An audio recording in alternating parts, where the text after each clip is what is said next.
I ran a very interesting experiment today. I went to 5 friends in my building and I asked them, how many times do you think you touch your phone per day? The average number that I got was 30. My friends thought, on average, that they touch their phones 30 times a day. The most pessimistic friend said, I touch my phone 100 times a day.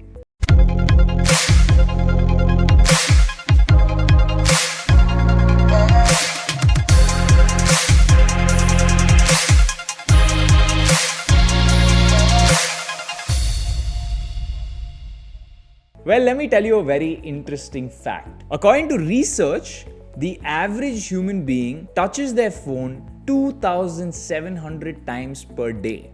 Let that sink in your head. 2,700 times per day. What's more important, if you drop your phone, there's a very high chance that you will touch it again within 3 minutes. You'll pick it back up within 3 minutes.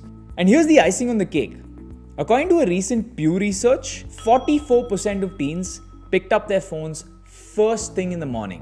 54% said they spent too much time on their phone, and 42% felt anxiety when they didn't have it. So sometimes I ask myself, what is normal?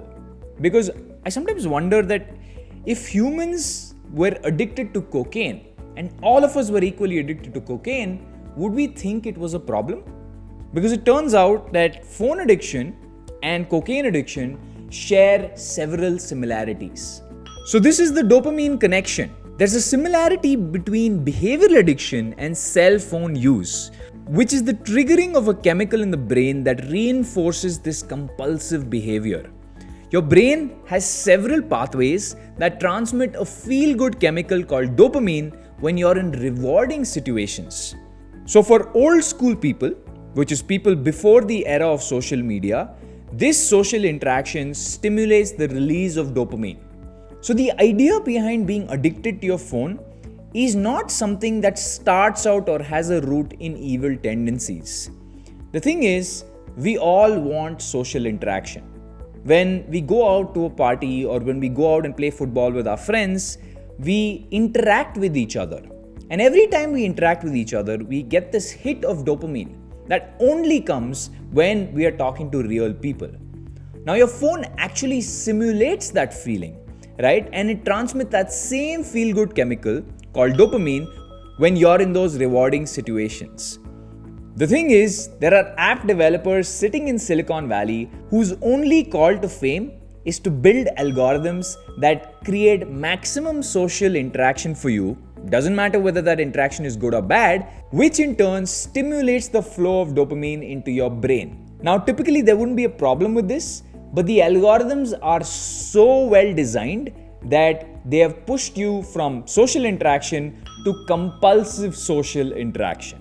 Now, I'm sure some people think that they have controlled use of their phone, right? But here are some signs of phone addiction. Number 1, you use your phone at meal times. Number 2, you spend more time on your phone than interacting with other people. You feel uncomfortable or fidgety when your phone isn't around you or isn't with you, especially if it's not in your hands.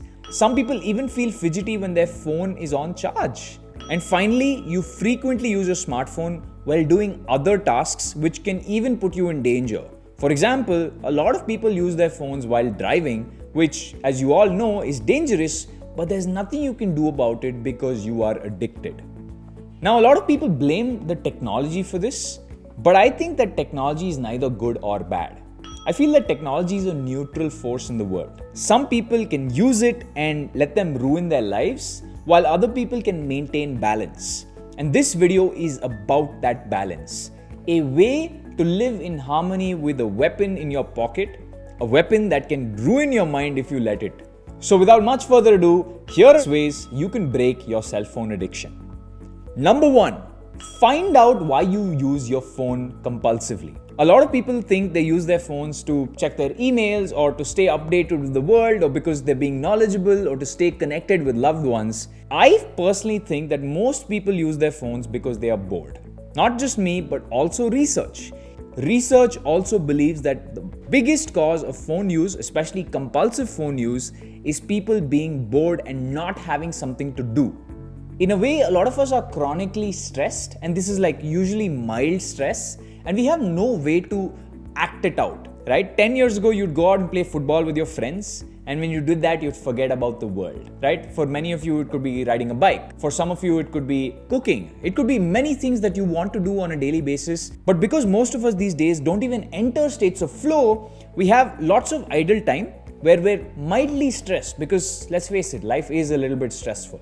That eventually shows up as boredom, and we pick up our phones to alleviate that boredom.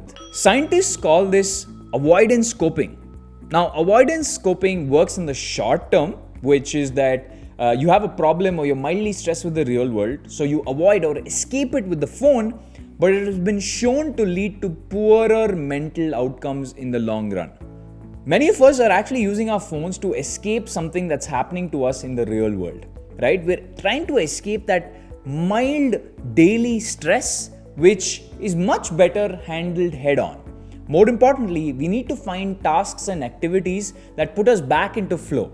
And ironically, one of the things that pulls us out of the flow is a ding that appears on your mobile phone at random intervals at random times. Now, we paint the picture of phone manufacturers as evil people.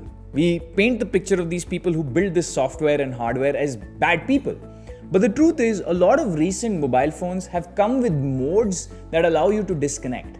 For example, I've kept my phone on Do Not Disturb for the last 4 years. On Android phones today, you actually have a Zen mode that actually completely disconnects you and does not allow you to engage with your phone in maladaptive behaviors. Use this because this is a gift, or this is mercy from the people who invented the prison in the first place. Point number 2, reconfigure the way you use your phone. Now, I've seen this behavior among a lot of my influencer friends, right, or creator friends. They'll pick up their phone in the morning, open Twitter, refresh. They'll find something interesting, then they shut it off, then they move to YouTube and they hit refresh to see their subscriber count and follower count and whatnot. Then they move to Facebook, guess what? Refresh. Then they go to email, refresh, right? And then once they're done with email, they go all the way back to Twitter. So this behavior, where you're just looking for a dopamine hit wherever you can find it. It's the same as a drug addict going from, searching the trash can and looking in the corners and saying, okay, is there something here? Is there something here? Is there something here? And then going back. It's like that behavior we had in the real world. Opening the fridge, seeing that it's empty, closing it, opening it again 5 minutes later, even though your brain knows it's empty. Food isn't miraculously going to appear there, but your brain has created an association with the feeling of food being inside, so your brain is trying its best to manufacture food through the act of opening the door in itself. My personal solution to this is to just delete all the apps that are problematic. In fact, I could name all these offending apps on my fingertips: YouTube, TikTok, Facebook, Twitter, and LinkedIn. Now, if you just deleted these apps, you'd almost be done, because these are the apps that are playgrounds of social interaction, and the dopamine hit your phone gives you is social interaction. Quick social interaction at your fingertips. Now, I'm not unempathetic to your needs, right? I do know that some of you use these apps for work, some of you use these apps for business and whatnot. And in that case, my suggestion to you is to still delete these apps off your phone, but then use them from the PC or use them on the browser on the phone. The extra effort of having to click on the browser and then type in the URL is enough of a disconnect, because I know you guys are lazy, to actually go and use these apps. Also, the apps disappear from the notification tray, which means your mind is now clearer and freer, and you will not be interrupted in what you do on a daily basis, which is enough of a bridge for you to be able to abandon them forever. We all do this. We wake up, open our phones. My suggestion or my solution to this is to leave your phone outside of your room. This is something I've religiously followed for years. I leave my phone outside my room, leave it on charge over the night, and when I wake up in the morning, my hands, which used to go to where the phone was, which was on the side of my bed, no longer does that. I take my time to wake up. I take my time to get into the biorhythm. I take my time, I brush my teeth, I drink my coffee, and then go to my phone. But if it was easy for me to reach, if I could just move my hand and have my phone in arm's length, that would be enough for me to spiral into addiction again. Number 4 is to actually just get rid of phone notifications. I believe that there's just one app where you need notifications on, and that is WhatsApp. Even if you're somebody that's a heavy email user, you can do that on your personal computer or a laptop. My suggestion is to leave the rest out. I can guarantee you that when you open YouTube, even accidentally, you will enter the spiral of shorts. If you open Instagram, you will enter the spiral of reels, which is, you don't even see when hours have passed. So the best way is to not even open them and to only have notifications for WhatsApp and email, which could be time sensitive and critical, right? You don't want to miss a message from somebody important if there's an emergency. Now here's my last point. If you kick out all of these social apps, then you run a risk of actually going through a depressive or a withdrawal period. And this is you actually feeling withdrawal from social interaction. My suggestion is to replace this fake social interaction that happens on your phone with real life interaction. Now I know during the pandemic this was hard, but many of us are stuck in those pandemic behaviors where we think it's hard to go out and meet people. Well, it's not. You can actually go out and meet the people you love. If WhatsApp is the only app in your phone that allows you to schedule with people and make plans, go out and make plans. Meeting people, talking to them, exploring the world opens the same neural pathways, except it's in novel situations, so those pathways become better and allows you to create an open alternative to the prison that you've been stuck in for years. Now I want to end this video with something I already said. Technology is neither good or bad. It is a neutral force. It depends, at the end of the day, the way you use it decides whether it becomes a force of good or bad in your life. Balance is the key, and balance is in your control.